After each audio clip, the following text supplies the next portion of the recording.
Bom dia a todos. Que esta seja realmente uma manhã de alegria, de esperança para todos nós.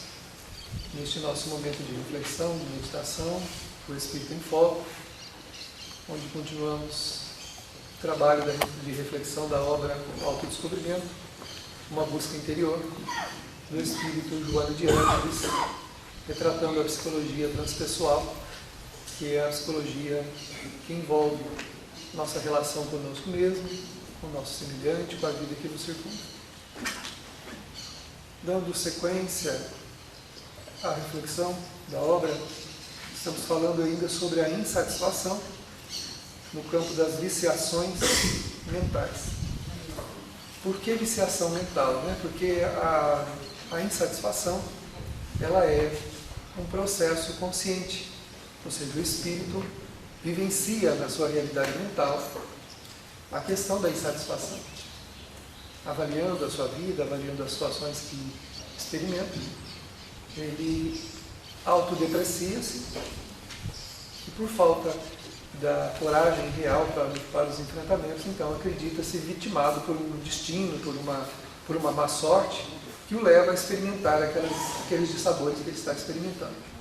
E a Joana nos ajuda a corrigir essa ótica, Exatamente essa questão da autodepreciação é que nos leva a esse entendimento de que a nossa vida não é como nós gostaríamos, que a nossa vida é uma vida ruim e não atende às nossas expectativas. O problema é que as nossas expectativas espirituais, a maioria delas, estão sediadas ou enraizadas nas nossas paixões, nas viciações espirituais que nós trazemos de outros tempos, de outras encarnações, e essas viciações elas levam a gente a ter uma visão distorcida da existência. Porque mesmo que nós pudéssemos viver tudo aquilo que a gente imagina que fosse possível viver, dentro de tudo aquilo que a gente acredita ser o mais plausível para a gente se sentir bem, para a gente se sentir tranquilo, o que aconteceria depois de fruir todos esses benefícios?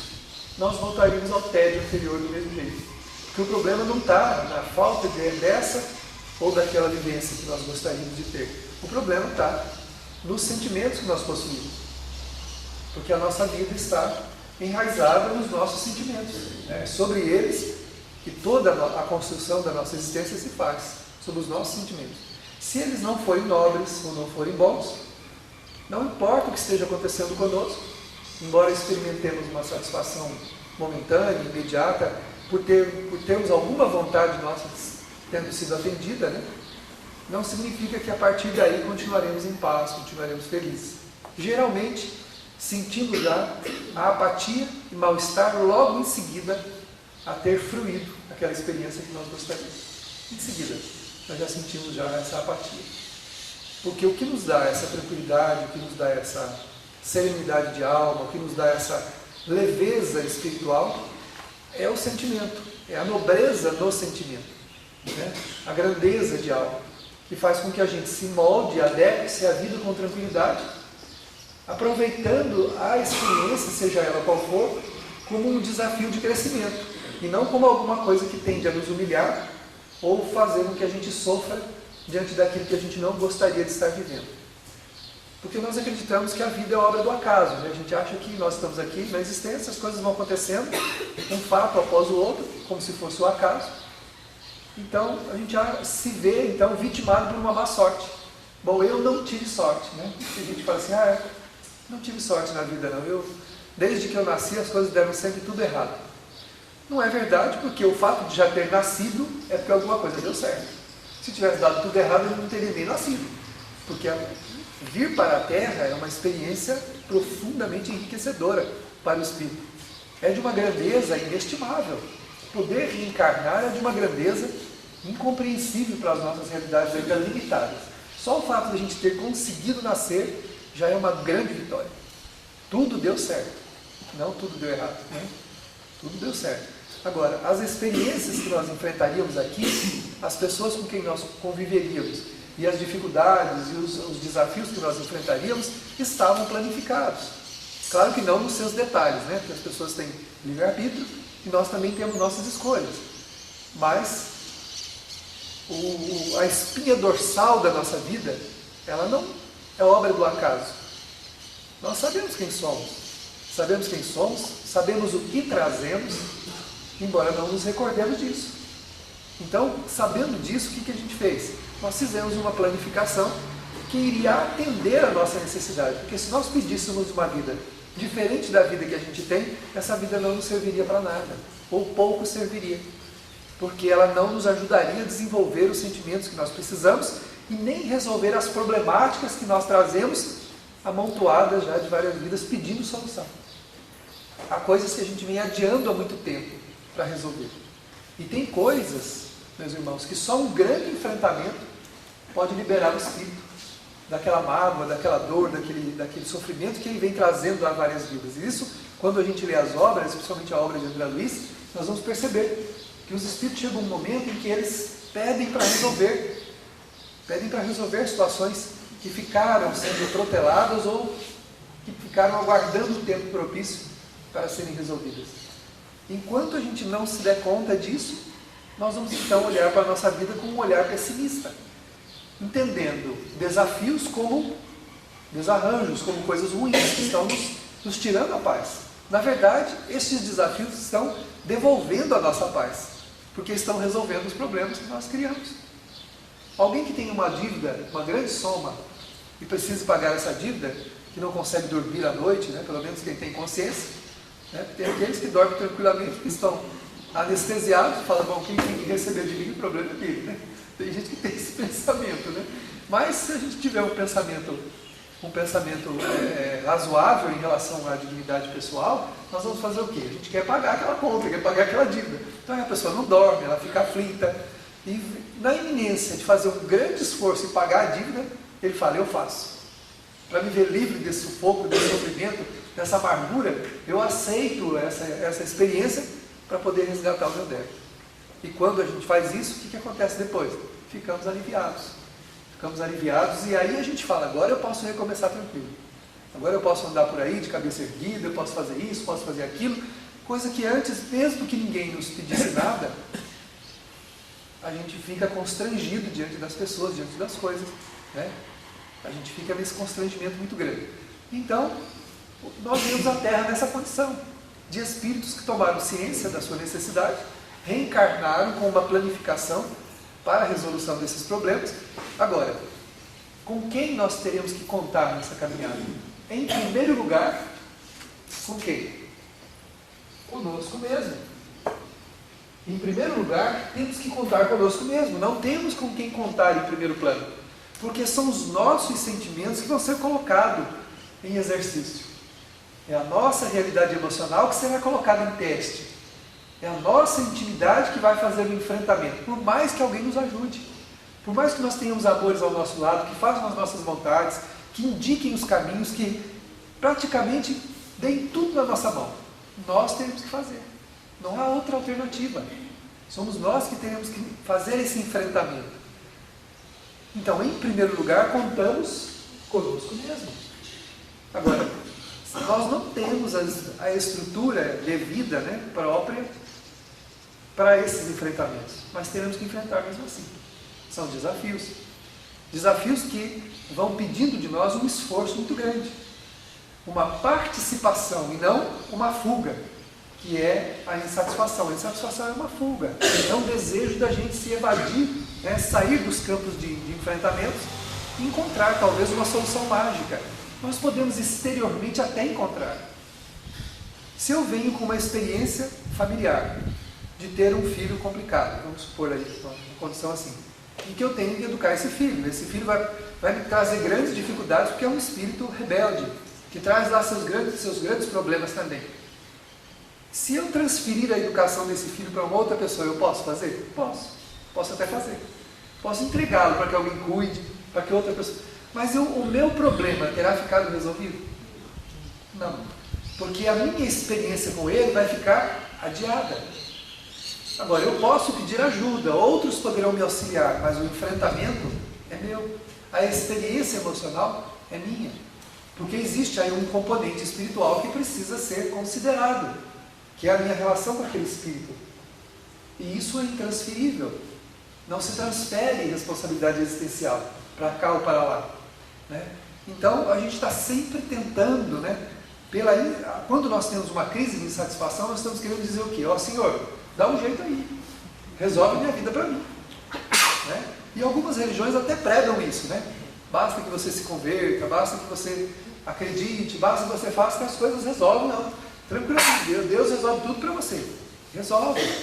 Deus tanto resolve que Ele já nos deu a oportunidade para resolver, concedeu-nos a existência com tudo que é de melhor nela, para que a gente consiga resolver.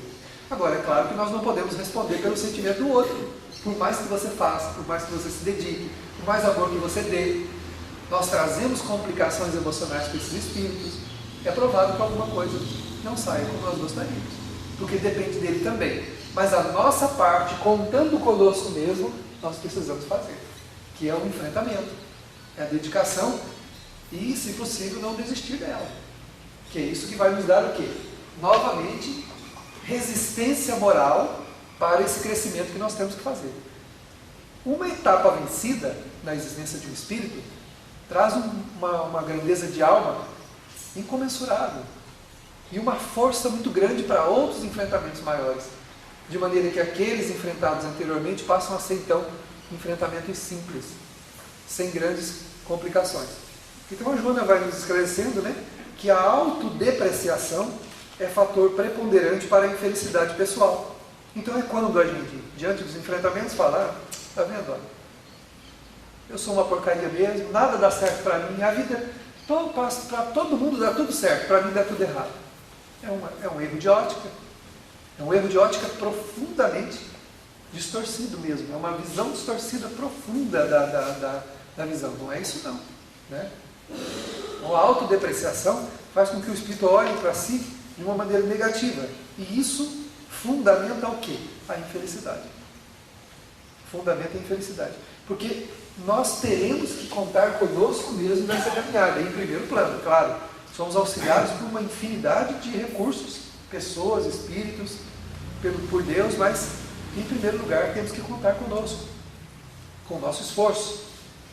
Então, a autodepreciação é um fator preponderante para a infelicidade pessoal e para o relacionamento com outras pessoas, em razão do desrespeito que a pessoa tem a si mesma. Porque quem se autodeprecia não consegue, está implementando em si mesmo o autodesrespeito, está se desrespeitando, porque somos seres divinos, somos seres eternos, com potencial divino. E o Livro dos Espíritos diz que alguns das dificuldades, principalmente as dificuldades morais que nós enfrentamos na vida, bastaria de nós um pequeno esforço e nós venceríamos elas. Então, para muitas das coisas que nós achamos que aí é uma barreira intransponível, que é uma coisa muito grande, na verdade é um pequeno esforço que nós faríamos ali, naquela direção, e a gente conseguiria vencer. A gente conseguiria passar por aquela experiência sem grandes problemas. E o desfecho pode ser completamente diferente do que aquele que a gente imagina, né? Porque a gente sempre acha que está no controle de tudo, né? Vou controlar tudo, né? As coisas vão sair como eu quero, mas quando esse controle, ele envolve a presença de uma outra pessoa, nós não temos controle algum, porque as pessoas têm livre-arbítrio, e elas vão fazer da vida delas o que elas acharem que é o melhor. E nós não vamos conseguir controlar isso. Agora, subestimando-nos, né, nós supervalorizamos os outros e nos colocamos sempre abaixo, fazendo confrontos entre si e os demais de forma inadequada. Ou projeta a sua sombra acreditando que todos são iguais. Como a gente não gosta de si mesmo, a gente olha para o mundo e tem essa visão de todo mundo também. Como eu não consigo ser muito honesto com os meus sentimentos, o que eu falo? Ninguém é honesto. Ninguém é honesto. Então tem uma visão, aquela visão distorcida, né? Dizendo, tem uma experiência ruim com uma pessoa, ninguém mais presta. Homem nenhum presta, mulher nenhum presta. Situação nenhuma, não existe amigo. Então a gente entra nesses quadros de generalização da negatividade, que na verdade estamos agasalhando no coração como uma coisa normal. Até prova em contrário, ninguém vale nada. É um engano muito grande esse. É um engano. Até prova em contrário, cada um é o que é. E a Joana diz numa outra obra dela, do ser humano nós podemos esperar qualquer coisa. Qualquer coisa pode vir das pessoas. E nós não podemos controlar. Mas o que a gente pode controlar? Pelo menos até um nível que nos é consciente. O que vem de nós. Nós podemos controlar. Nós podemos, as ações, ou aquilo que já é consciente na nossa vida, nós podemos controlar. Nós podemos dar um direcionamento, mas não podemos controlar o outro. Né? Nós não podemos esquecer que as coisas não estão entregues ao acaso. Às vezes naquilo que a gente está enxergando, que alguma coisa extremamente negativa vai acontecer, que tudo vai dar errado, que as coisas não vão caminhar se caminhar daquele jeito, existem cuidados que desconhecemos que estão sendo tomados ali, né? Que estão sendo implementados naquela estrada, naquela direção, que bastaria de nós o quê? O nosso esforço em fazer a nossa parte bem feita. Então, quando nós contamos conosco, nós precisamos fazer pela nossa vida a nossa parte. Nós estamos sempre achando que vai vir uma solução mágica de algum lugar. Mas o que nos pedem as entidades minerandas, nos ensinamentos não só da Joana, mas de toda a obra da doutrina? Que nós façamos a nossa parte. Na nossa existência nós viemos à Terra para fazer a nossa parte. Não é para conduzir a vida de ninguém, não é para transformar ninguém, não é para modificar ninguém, não é para elevar espiritualmente ninguém. Ninguém tem esse poder, mas fazer a nossa parte, isso a gente pode, para melhorar a nossa vida. Porque nos melhorando, a visão que nós passamos a ter da existência é outra. Alguns dos dissabores que a gente enfrenta só de observar, porque o nosso sentimento ainda não é um sentimento enobrecido, o reflexo das coisas sobre nós ainda traz-nos amargura, traz-nos decepções, traz-nos consequências gravíssimas por não termos o sentimento ainda e o pensamento orientado para onde temos que fazer. Então, se nós conseguirmos fazer a nossa parte, dando o melhor de nós em qualquer campo que seja na família, seja no trabalho, no círculo da amizade, na religiosidade, né? Se nós fizermos o melhor, mas por que nós controlamos os outros e as coisas? A gente quer controlar tudo que está à volta e se diz infeliz porque as coisas não andam como a gente quer. Porque eu estou querendo evadir-me de mim mesmo. Na verdade, não estou querendo olhar para mim mesmo para fazer a minha transformação. Porque em cada vivência que eu tenho que fazer, a única coisa que importa é que eu faça a minha parte. Mais nada. Né? A gente sempre comenta, eu ouvi da benfeitora uma vez, ela fez uma colocação sublime sobre a relação humana, casamento, amizade, qualquer coisa. É uma liteira. O que é uma liteira? Uma liteira é aquela casinha, né, que tem duas hastes, né, e que um sujeito pega de cá, o outro sujeito pega de lá, e vão carregar o outro que está aqui dentro. Né? Se um desses daqui colocar a parte dele no chão, o que acontece com o outro? Essa liteira vai para onde? Não vai para lugar nenhum. Os dois têm que carregar. Então, dessa caminhada, carregando a amizade, o casamento, a amizade, o trabalho, a religiosidade, disso aqui, o que eu posso fazer? Continuar só fazendo a minha parte. Fazendo a minha parte. Porque se um colocar no chão, o negócio não vai para lugar nenhum. Não é?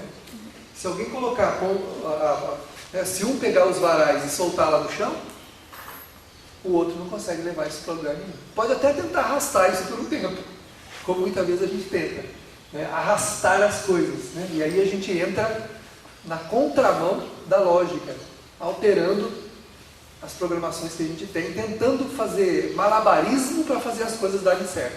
Então a gente quer controlar a vida do outro, aí submete-se a situações deprimentes. Quantas relações humanas onde a pessoa, para poder agradar a outra pessoa, se submete a situações deprimentes, que por um tempo funcionam, depois a pessoa vai se odiar por isso, porque a humilhação não leva ninguém a lugar nenhum. Colocar-se submisso a qualquer situação, humildade não é submissão, nem subserviência. O Espiritismo diz: humildade é você saber posicionar-se na existência sem ferir a ninguém, respeitando a cada um do jeito que é, compreendendo cada um na sua posição. Mas não é aceitar o que é indigno que venha do outro para poder manter essa ou aquela posição. Isso é subserviência ou submissão. Isso não vai levar ninguém a lugar nenhum. Para manter a minha amizade, eu vou me submeter a situações degradantes, deprimentes, onde só eu faço, onde só eu me dedico, onde só eu... Isso funciona por um tempo. O que vai acontecer depois? Você vai se odiar por isso. Vai chegar um momento da sua vida em que aquilo que poderia ser uma coisa boa, que é aquele relacionamento, aquela relação com a outra pessoa, passa a ser o quê? Uma coisa detestável. Você vai odiar a pessoa. Você vai detestar, porque ninguém cresce sendo submetido a situação humilhante, de humilhação, de autodepreciação. Porque aí a pessoa fala, tá vendo, ó, como eu não valho nada, eu tenho que me submeter, ó, tá vendo? As coisas nunca dão certo. Se eu não me submeter, as coisas não vão dar certo. Não é submeter-se. Né? Respeitar, sim. Eu não posso condicionar, eu não posso me ancorar no coração de ninguém, não posso me ancorar em situação nenhuma. Lembrar que a vida tem um curso natural, tranquilo, onde cada um vai fazendo a sua parte, né? Contando comigo mesmo e fazendo a minha parte, eu posso fazer com que uma coisa se torne muito boa para mim, embora possa não ser para outra pessoa. E eu não vou poder prender ninguém ao meu lado, vou ter a grandeza de deixar as pessoas livres para decidirem o que elas quiserem decidir, não vou me submeter à vontade delas, porque isso é subserviência, isso não me traria grandeza nenhuma. Por outro lado, vou respeitá-las, amá-las do jeito que elas são. Oferecendo o quê? Em especial, o que nos ensinou Jesus na sua grandeza, não só pelas suas palavras. Oferecendo o meu exemplo. Se eu quero dizer que uma coisa é boa, eu posso exemplificar, fazendo aquilo que eu acho que é correto, aquilo que eu acho que é digno. E não me submetendo, né, como ela coloca aqui, no processo de autodepreciação, colocando-se sempre abaixo para que as coisas que eu vivo, que eu vivencio, dê certo. Se você arrastar uma situação de autodepreciação, de submissão, de autodeterioração da sua integridade, dos seus sentimentos, o que vai acontecer lá na frente? O tempo que você caminhou naquela direção é um tempo aflitivo, é um tempo doloroso, onde você vai lamentar muito o que fez. Né? E o que é pior, trazendo o agravante de complicar mais ainda a sua situação com a pessoa, porque você pode passar a odiá-la. Aí a gente diz assim, porque você me usou, mas não foi a pessoa que te usou, ou me usou, fui eu que me submeti. Fui eu que aceitei essa submissão a título de querer prender a qualquer custo a atenção, a consideração que os outros têm por mim. Né? A benfeitora nos disse uma vez, uma colocação muito sublime, a maior vaidade que nós podemos guardar nesse mundo é aquela de querer ser cultuado no coração dos outros. Porque faltando-nos valores para nos mantermos em paz e felizes com a própria vida, a gente quer que os outros nos vejam com bons olhos. Isso não é importante. A forma como cada um nos vê não é importante para nós. Mas a maneira como nós enxergamos a todos, aí sim. Se eu enxergar a todos com compreensão, com respeito, com dignidade, não importa o que eles façam ou deixem de fazer, isso vai me fazer bem. Agora, ser amado, respeitado, considerado, né, isso é um problema de quem convive comigo. Vai me fazer bem, claro, é confortável conviver perto de pessoas que nos trazem bem-estar, que cuidam da gente, que fazem coisas boas para a gente. É confortável, mas emocionalmente, o que vai nos fazer bem verdadeiramente é o sentimento que nós desenvolvemos com a nossa doação e não com aquilo que a gente está recebendo.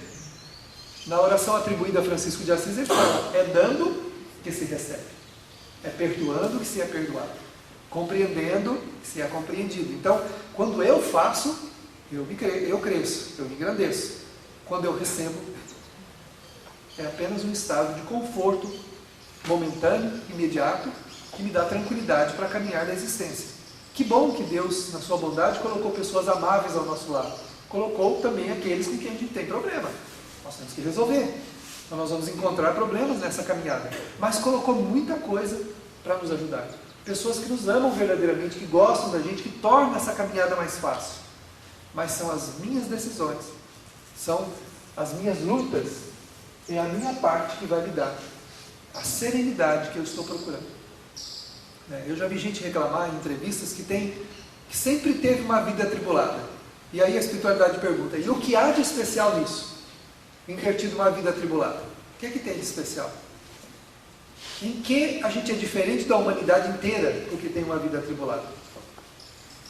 cheio de tribulações, de desafios, os Espíritos perguntam, mas o que você tem de novidade para falar?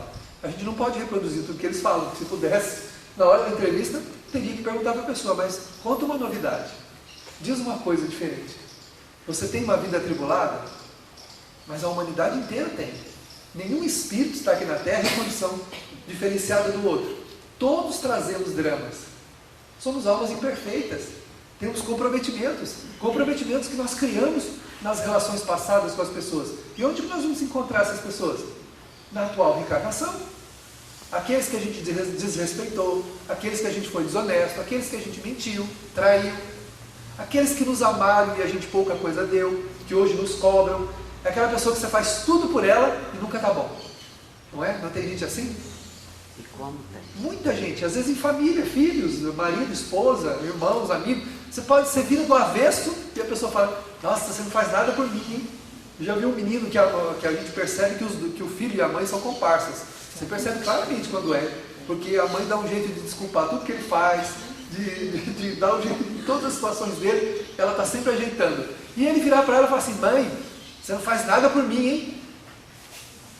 Aí vem, como diz o caipira, vem na goela para falar, mas eu não sou dono da verdade, eu não falei nada, né? Fiquei escutando. Como não faz nada por ele? Ela só faz por ele. Os outros, leva o menino na escola, faz um monte de coisa para ele, os outros se viram sozinhos, faz um monte de atividade sozinho. Aquele que é mais cuidado, que é mais entendido, é o que mais exige dela. Onde esse processo iniciou? Lá atrás. Nós trazemos relações complicadas com as pessoas, mas também trazemos muitos amores. Quantas criaturas que nos amam à nossa volta, na condição de amigos, de familiares, de afetos, que facilitam essa caminhada. Muita gente. Muita gente. Então a nossa vida é igual a de todo mundo. Está no Evangelho segundo o Espiritismo que todos nós na Terra carregamos o nosso quinhão de bênçãos, mas também de amarguras. Todos carregamos as duas coisas. Nós trazemos a parte onde nós trabalhamos e edificamos, mas também trazemos aquilo que nós não edificamos e até complicamos. E nós precisamos dar uma solução para essas situações. Então, olhar para a vida e dizer que nós só temos tribulações, isso não é novidade. Enfrentamentos, nós os teremos. Nós temos sentimentos para superar. Temos relações humanas para harmonizar. Né? E aí outra coisa é a visão do fracasso, né? Quando a gente olha à volta e algumas coisas não caminharam como a gente queria, e até situações delicadas aconteceram, a gente se vê fracassado numa vida fracassada. Está errado. Por isso é que nós temos que fazer o nosso melhor. Nós não podemos responder pelas decisões de ninguém. Cada um vai caminhar como pode. Né? Entre aspas, fracassado seria aquele espírito que não fez nada por si mesmo.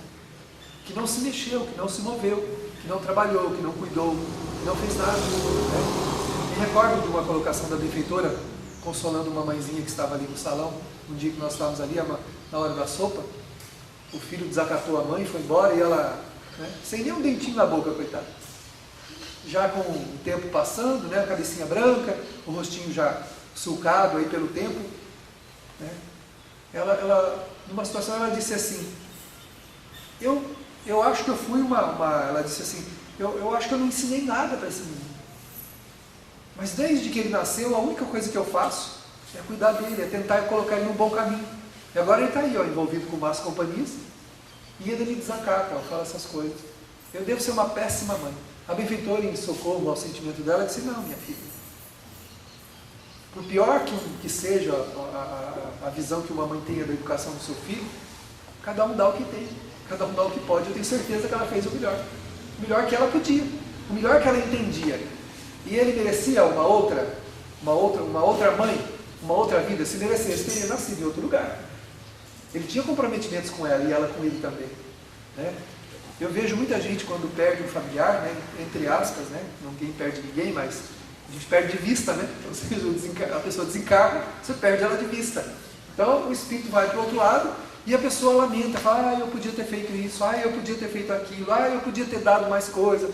Gente, cada um de nós faz o que pode. Dentro do contato com o outro, a vida suscita decisões e caminhos, direcionamentos, e a gente dá o que tem. Aí depois que passa, a gente começa a refletir do que podia ou não podia. Cada um fez o que podia. Se a gente soubesse que o outro ia desencarnar em tal época, que isso não ia ajudar em nada, porque a gente ia fazer o quê? Cobrir o outro de cuidados, fazer artificialmente alguma coisa, para poder fazer tudo que a gente pudesse enquanto a pessoa estava aqui. A vida, ela é uma sucessão de fatos, uma sucessão de decisões, uma sucessão de atitudes, que vão ficando gravados na essência da alma. Não é importante o quanto a gente fez, mas a experiência que nós tivemos com cada um. Agora, conscientes dessa realidade, nós temos que fazer o quê? Contamos conosco mesmo para fazer a nossa parte. Não é para fazer a parte do outro. Então ninguém educa ninguém, ninguém direciona ninguém. A gente vive com o outro uma experiência individual. Cada um tem a sua. Nós caminhamos ao lado, né? Ninguém caminha encavalado nas costas do outro, né? Eu vou carregar você. Mesmo que fisicamente isso aconteça, espiritualmente não aconteceu. Se nós nos colocarmos na dependência de alguém por uma vida inteira, nós não saímos do lugar. Essa pessoa não nos levou a lugar nenhum. Porque as minhas decisões, são as minhas atitudes que vão fazer com que eu caminhe. Vocês acreditam que as pessoas que caminharam do lado de Chico Xavier chegaram ao mesmo nível de grandeza que ele? Todas as pessoas? Não. Provavelmente alguns não saíram do lugar. Porque achavam bonito a vida do Chico. Maravilhosa a vida do Chico. A presença dele. É muito agradável conviver com pessoas boas. Com certeza. Conviver do lado de alguém, de uma pessoa boa, traz suavidade para a alma. Traz descanso para o espírito. Mas não resolve a problemática de ninguém. Se nós não imitarmos o outro, não procurarmos vivenciar o que ele vive, não teremos a paz que ele tem. Poderemos ter um conforto da presença do outro, mas não a paz que ele tem. Nossa, você tem uma paz que eu invejo tanto, então trabalhe para tê-la. A gente diz, eu queria ter a paz que fulano tem. Não queria não, se quisesse teria.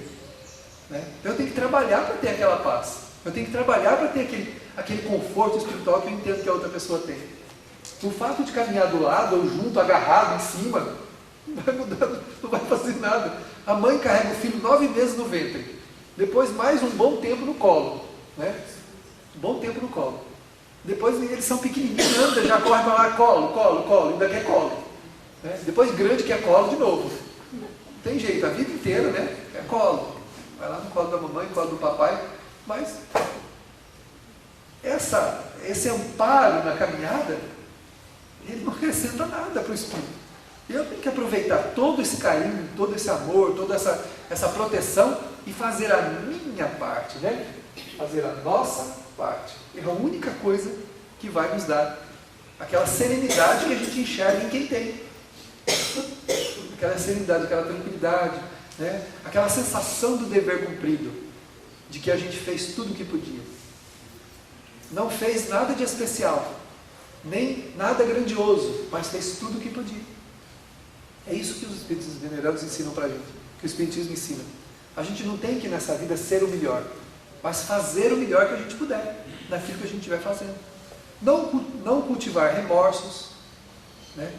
O arrependimento é muito bom. Se a gente se enganou, a gente se arrepende, verifica a caminhada que precisa tomar, mas guardar remorso não.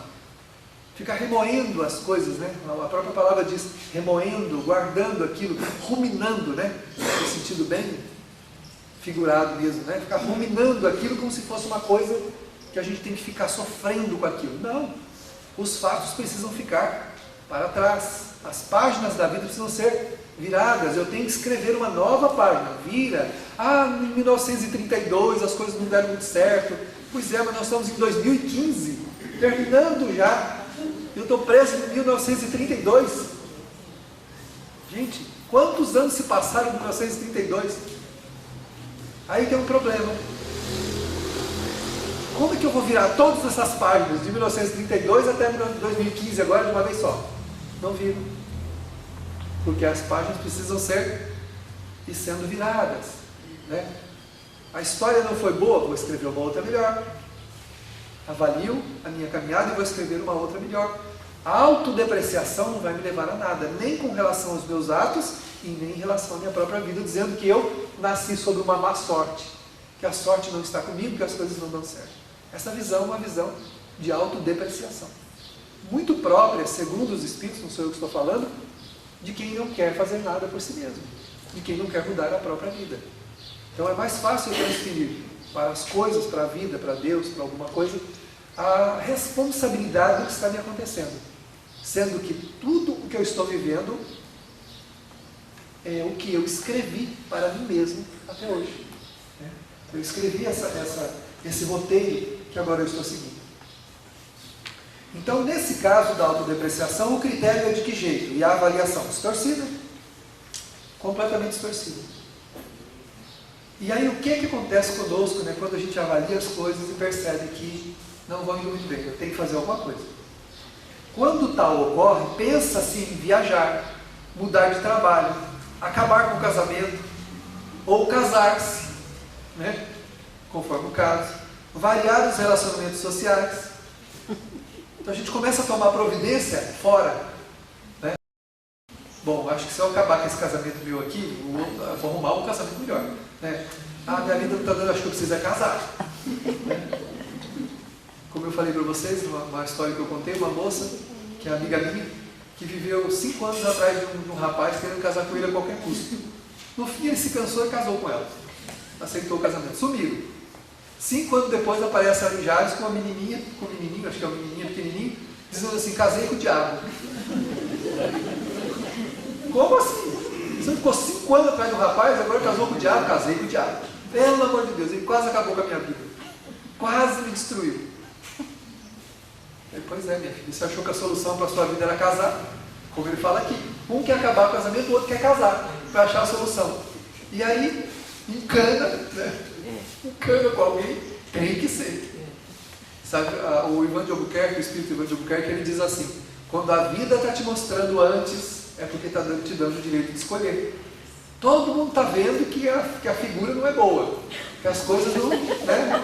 Não, eu vou mudar ele, eu vou mudar ela, né? Não, as coisas vão dar certo, então tá bom. Né? A vida está dando direito de escolha, porque quando não tem direito de escolha, a vida coloca um óculos cor-de-rosa nos dois, né? Sapo vira princesa, né? E sapo vira princesa e sapo vira príncipe. Aí a pessoa olha, está tudo lindo, maravilhoso, aí com 7 anos de casado, com 3 filhos. 7 anos de casado, 3 filhos. Aí caem as escamas dos olhos, o óculos é retirado e fala, ele olha para o lado e fala, com isso que eu casei? Ele falou, casou-se. Casou-se muito bem, com quem precisava. Se não colocar o óculos cor-de-rosa, vai casar que jeito? Né? Já viram o filme Dormindo com o Inimigo? É por aí. Né? Nós precisamos amar os nossos irmãos. E o cônjuge, o filho, o amigo, o irmão de caminhada, nada mais é do que quem? São nossos irmãos, com quem nós temos que nos harmonizar. Agora, depois, daqui mais à frente, nós temos que nos harmonizar. Então a gente nasce com as necessidades e vai encontrando essas necessidades do caminho. Né? Agora, tem algumas coisas que não precisaria passar. Né? Então, o nosso orgulho, a nossa vaidade, a nossa teimosia, que faz com que a gente embarque em algumas dessas viagens aí que acabam nos trazendo grandes sabores, né? Mas por deixar que as nossas paixões controlem a nossa vida. Né? Uma pessoa ambiciosa, por exemplo. Vou arrumar uma pessoa bem financeiramente para me casar. Pois é. A programação não era essa. Era encontrar uma outra pessoa que vai construir uma vida junto com você, trabalhando, para receber 3 filhos deseducados do passado, que estavam acostumados com a boa vida lá, e eles se arrebentaram por causa dessa boa vida. Agora, vocês dois iam pedir uma vida modesta e receber esses 3 filhos para viver modestamente, dignamente. Não seria uma vida difícil, mas seria uma vida modesta, uma vida mais simples. Aí a pessoa fala assim, eu quero me dar bem. E sai a caça. Né? Aí aparece o grande amor da sua vida, a pessoa fala assim, esse eu não quero não, esse é pobre. Ou esse não tem o que eu queria. Então eu vou achar, né? Vou achar o móvel dos meus desejos. Aí encontro os acidentes de percurso. Alguns dos desencontros do passado aparecem de novo. E aí a saga continua, né? De sofrimento, de dificuldades que o espírito enfrenta. São escolhas errôneas, né? Motivadas por quê? Por ambições, por paixões. Que se a gente não for educando o nosso sentimento, a gente vai se submetendo a essas paixões, né? E vai se perdendo no caminho. O problema, no entanto, não se encontra nos outros, mas no próprio indivíduo. Nele enraizado. Esse é o problema. A maior dificuldade daquilo, a maior parte dos problemas que nós enfrentamos, as nossas dificuldades estão enraizadas em nós, né? Mas foi o fulano que fez alguma coisa indevida comigo. Pois é, mas o mal que te atraiu, o mal que atraiu ele para a tua vida está enraizado em você, está enraizado em mim. Ninguém passa por experiência que não precisa. Então, se eu atrair uma experiência dolorosa para mim, é porque a raiz daquela experiência está na minha própria alma. Porque nós não passamos por nada que não temos que passar. A não ser quando fazemos escolhas das nossas paixões. É o que eu disse. Quando eu saio por aí de uma maneira errônea e deixo que as minhas paixões tomem conta da minha vida, aí eu posso passar por alguma coisa que realmente não estava programada. Que é efeito das minhas paixões. Mas tudo aquilo que eu estou vivendo está enraizado em mim, na minha própria natureza. Claramente possui uma autoimagem correta, feita de autopiedade, com autopunição, que se transforma numa lente defeituosa, que altera a visão do mundo e das outras criaturas. Então a autopiedade traz a autopunição, né? É o coitadinho de mim. Aquelas onde a gente então, quando a vida não é o que nós gostaríamos, ao invés da gente continuar trabalhando, caminhando, fazendo o melhor que a gente pode pela nossa própria vida, a gente começa a entrar na autopiedade.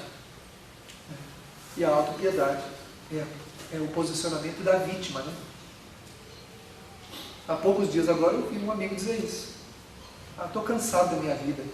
É sempre a mesma coisa, nada dá certo. E eu disse a ele, olha a autopiedade. Cuidado com a autopiedade. Você está se sentenciando pela autopiedade. Quando você está falando assim, nada dá certo, você está dizendo o que para a vida? Não é para dar nada certo. Entendeu? Eu preciso sofrer, está vendo? Não dá certo, as coisas não caminham. Essa autopiedade coloca a gente nesse trânsito da vida. De nada dá certo. Nós irradiamos em torno de nós o que pensamos e o que sentimos. Irradiamos. A gente irradia. Eu já vi gente com um resfriado num verdadeiro tormento. E vi gente com doenças degenerativas sorrindo, felizes. Tendo uma vida, aproveitando cada minuto da sua existência. Para crescer, para poder caminhar. Feliz. Sem o processo da autodepreciação. Sem o processo da vítima, da vitimização. Que é uma das piores coisas que a gente pode se colocar nesse mundo. Nós não somos vítimas de nada. Ou então, Deus não existe e a lei divina é um grande engodo. Né? Jesus disse que não só Deus existe, como Ele é bom e é justo. Se Ele é bom e Ele é justo, o que está acontecendo então? Por que eu estou passando por essa experiência? Porque ela é necessária. Está no roteiro da minha vida. Se eu procurar a resposta, não hoje, mas se eu procurar a resposta no tempo, eu vou perceber que ela está muito bem planificada nessa espinha dorsal da minha existência. Não existe acaso. Então a posição de vítima, ela é horrível, porque traz a autopiedade. E a pessoa que tem autopiedade não faz nada por si mesma. E até acha que tem que sofrer mesmo. Mas está vendo? Eu não devo valer nada, eu devo ser uma porcaria tão grande que nada dá certo para mim. Então a pessoa ela se acomoda naquele processo e irradia esses vapores mortíficos, né, de vibrações que ficam acentuando a negatividade à sua volta, e a pessoa tem uma visão errada da vida. Não consegue ver nada. É aquelas pessoas que quando olham para os outros, está sempre esperando que vai vir dali alguma coisa ruim. Está sempre esperando que vai vir dos outros alguma coisa ruim. Que toda experiência humana é frustrante, desgastante e não serve para nada. Muitos deles, que envelhecem assim, terminam a vida sozinhos, sem querer conviver com ninguém, escondidos, ranzinzas, enfiado num sofá em algum lugar, com o controle da televisão, passando 40 canal, né? Compra uma assinatura de canal pago, né? Com 300 canais, e fica lá, o dia inteiro, passando os canais, mudando de canal, acabou. Fica lá socado no canto, não se relaciona com ninguém, porque não acredita em nada, perdeu completamente o senso de necessidade de conviver, que é o que mais dignifica a pessoa.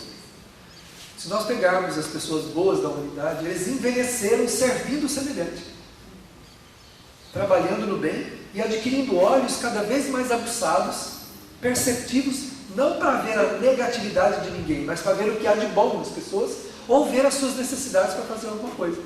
Porque aquele que faz é feliz.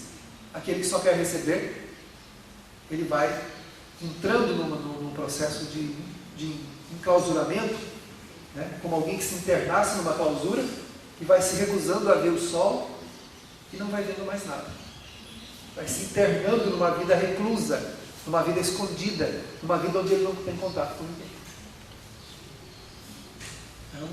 É um sinal. Quando a gente perceber-se nesse pensamento, é bom a gente acordar para isso. Porque as pessoas boas da humanidade que nós conhecemos, todas elas, se vocês observarem, são pessoas que estão sempre fazendo alguma coisa pelo semelhante. E têm uma visão boa e otimista de tudo e de todos. E quando você vai falar de um defeito de alguém, de uma pessoa dessa, ela sempre tem uma desculpa. Ah não, mas é que aconteceu isso, ah, mas é que aconteceu aquilo, ah, mas é que é por isso, ah, mas é que é por aquilo. A pessoa tem sempre uma desculpa plausível que ameniza, que diminui a negatividade que aquela outra pessoa irradia, porque essa negatividade é um problema da pessoa, não é um problema nosso. Nós não dependemos do que vem do outro para a gente ser feliz, para a gente viver bem, ter uma visão otimista da vida. Apesar das coisas que a gente vivencia, nós podemos ter uma visão boa da vida, fazendo a nossa parte. O que me cabe fazer? É o que o Chico perguntava. Chico, você tem medo da morte? Não. Como é que você se sente? Como um carteiro que entregou a correspondência e está aqui agora perguntando para o senhor: o que o senhor quer que eu faça? Eu entreguei a correspondência. Estou aqui agora perguntando para o meu senhor: o que o senhor quer que eu faça? Nós temos que fazer isso todo dia. Entregar as nossas correspondências aos nossos irmãos, ou seja, dando o nosso melhor, e depois perguntando a Deus: e agora, Senhor? E não consta que o Chico teve depressão, não consta que o Chico teve tristezas, né? No sentido de deixar se amargurar pela existência, coisa que muitas vezes acontece conosco. Por quê? Porque o Chico fazia o melhor que ele podia pelos outros. E ao contrário de se internar numa reclusão, num lugar onde ele não tivesse contato com ninguém, né? Pelas decepções que ele foi enfrentando pelo caminho, que não foram poucas, foram muitas, muito maiores do que nós reclamamos, né? Meu filho não me reconhece, meu marido não me nota, minha esposa não sei o quê, no meu trabalho não sei o que lá, na minha amizade. Nós sempre temos uma visão horrível e pessimista do que vem dos outros. Mas não consta que o Chico reclamou de ninguém. Ao contrário, ele fez tudo o que ele pôde. E foi isso que o tornou feliz. Foi isso que fez com que ele desencarnasse em paz. Pegarmos os outros também, que a gente vê, de menor ou maior expressão, nós vamos verificar essa postura. É a postura de fazer a nossa parte. Fazer a nossa parte. Para onde a gente se transferir, fugindo, nós nos levamos conosco mesmo. E nos reencontramos lá. Assim que a gente acostuma com a novidade, volta tudo ao mesmo lugar. A gente muda de lugar, né? Precisa mudar de cidade, vou embora. Tá bom. Acostumou-se com o lugar, caiu na rotina, nós nos encontramos um belo dia, estamos andando e nos encontramos conosco mesmo outra vez. E aí, como é que você está? Do mesmo jeito.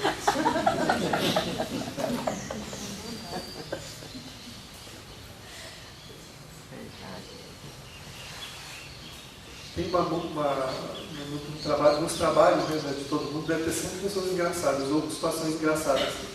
Tem pessoas do meu trabalho que elas foram apelidadas de azedos. Em qualquer momento que você olha para a pessoa cumprimentar, e aí? Tudo bem? Bom dia, só se for para você.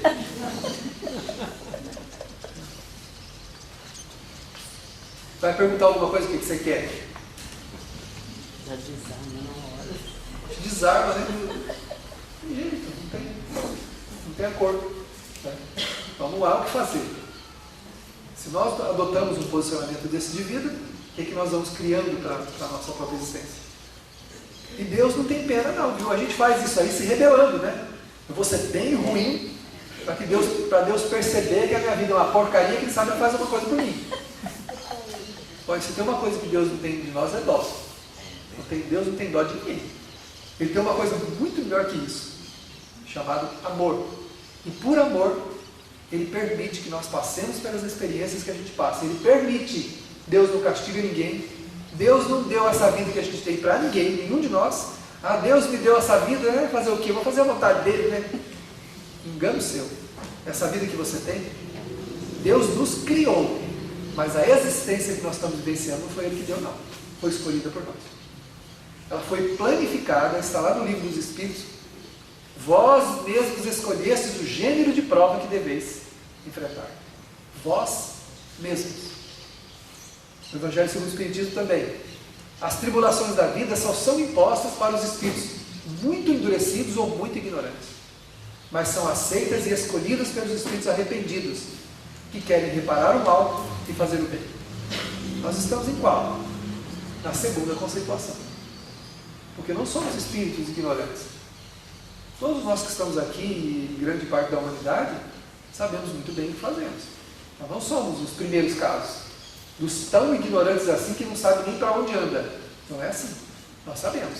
Então somos os arrependidos, que pedimos as provas que a gente tem para acertar os débitos e crescer também. Pedimos as experiências que a gente tem para poder educar o sentimento. Muitas vezes o que nos falta é exatamente aquilo que vai nos dar. O mal é o remédio, em grande parte das vezes. Está no Evangelho segundo o Espiritismo. O mal e o remédio. Às vezes aquela privação, aquela dificuldade que nós estamos enfrentando é o agente do nosso crescimento. É o remédio que está curando as chagas da nossa alma. Porque a gente não vai ser feliz com a ferida aberta. Alguém veste um sapato tranquilo com um machucado no pé? Geralmente vai com um pé vai para o sapato, o outro vai para o chinelo. Ou os dois de chinelo. Nossa, você está tão elegante vestido, vai de chinelo, né, meu filho? Dá uma olhada no pé aqui. A coisa está feia, não dá para pôr sapato. Quantos de nós nos vestimos elegantemente na existência, né? Nos cobrimos de sentimentos que a gente não tem, e o pé tem que botar chinelo porque não dá para botar o sapato, para ficar mais elegante. Tem que tratar a ferida primeiro. Então a gente, verificando existencialmente alguma coisa que desordena em nós, que a gente percebe que não nos dá a beleza que a gente queria ter espiritualmente, a gente fala: Senhor, me dá aquela prova. Eu tenho uma ferida para tratar lá. Me dá lá. Eu preciso daquela prova. Me dá aquela situação, me dá aquela pessoa, me dá aquela experiência, eu quero. Você que sabe. E a gente vem. Às vezes a gente melhora, às vezes supera e às vezes estaciona. E precisa de uma outra oportunidade. Quando a gente lamenta, quando a gente blasfêmia, quando a gente entra em quadros de revolta, quando nós nos desistimos da própria vida, entramos no processo da vitimização, nós estamos dizendo a lei divina: eu não quero a prova. E Deus fala: então tá bom, você que sabe. Aí chega do outro lado, a gente faz uma avaliação e fala: ai meu Deus do céu, era só ter me esforçado um pouquinho, né? Não era tão difícil assim aguentar a cajibrilda, né? Era tão fácil, era só ter um pouquinho de paciência. Tá certo que era ter um pouquinho de educação, tá certo que era mais grossa do que, né? Do que as pedras toscas mas era só ter aguentado um pouquinho, né? Podia ter suportado meu filho, né? Ter dado um direcionamento melhor para ele, mas me dá uma raiva dele danada, né? Porque já vem com um passado complicado, né? Com a dificuldade, né? Podia ter corrido menos atrás de recursos materiais, mas também, né? Eu queria ter uma vida diferente da minha. Tá bom, já tinha uma vida diferente. Cada um de nós já tem o que precisa. A gente pode melhorar? Pode. Mas não pode viver só em função disso. Mas não pode viver em função da nossa ambição. Nós temos que viver. E tudo deve caminhar junto. A nossa vida ela tem vários departamentos. Nós não podemos só trabalhar para juntar coisas. Ou negligenciar o trabalho completamente. Nós temos que conviver com as pessoas, temos que trabalhar, temos que treinar compreensão, perdão, paciência, entendimento. Há muita coisa para ser treinada e exercitada numa existência, que exige muito de nós. Mas por ilusão a gente pode se prender numa coisa e ficar ali, né? Preso no problema, na dificuldade, e não deixar as coisas passarem, né? Não deixar as coisas caminharem. Então a Joana diz que o fundamento não é mudar de atividade profissional, embora a gente possa. Não é alterar a vida social, embora a gente possa. Talvez essas atitudes possam contribuir para um despertamento interior, que é difícil. O essencial é coragem para enfrentar-se. Eu preciso ter coragem para enfrentar a minha vida. Não. Preciso ter coragem para enfrentar-se. A vida é fácil. O problema é enfrentar-se. A dificuldade que nós encontramos na vida não é na vida, é em nós. Porque tem pessoas que têm muito mais dificuldades que a gente. E caminham a passos largos. E a gente se detém numa coisa pequena. No problema com alguém, na dificuldade com alguém. Se tem uma obra como essa aqui, e eu quero trabalhar nessa obra, se eu arrumar um problema com alguém, o que acontece comigo? Eu deixo a obra toda de lado e vou viver o meu problema com a pessoa. E aí eu não consigo trabalhar, não consigo desenvolver meus sentimentos, não consigo progredir porque fico preso na atitude da pessoa. Na atitude do dirigente, na atitude do companheiro de trabalho. Isso é em todos os lugares da nossa vida. A gente se prende àquela atitude e a obra, que é o mais importante, fica secundária. No casamento, a pessoa fica mais importante do que a instituição, que deve ser preservada para que as relações ali dentro deem certo e caminhem bem. Então eu me prendo na atitude de uma pessoa e toda a instituição família fica perdida. Eu não consigo fazer mais nada. Não consigo caminhar, não consigo desenvolver os meus sentimentos. Então é preciso verificar o que a tarefa está me pedindo, para que eu não me prenda em alguma negatividade que o meu sentimento identifica e fique aprisionado ali, e não cresça. Quanta gente abandona trabalhos, abandona obras inteiras, abandona compromissos, porque não soube lidar com o seu sentimento na administração da sua convivência, naquele compromisso que estava. E aí a obra, o trabalho, o desafio fica em segundo plano, e o meu orgulho e a minha vaidade ficam em primeiro lugar. E eu deixo então para trás o benefício que eu podia estar prestando.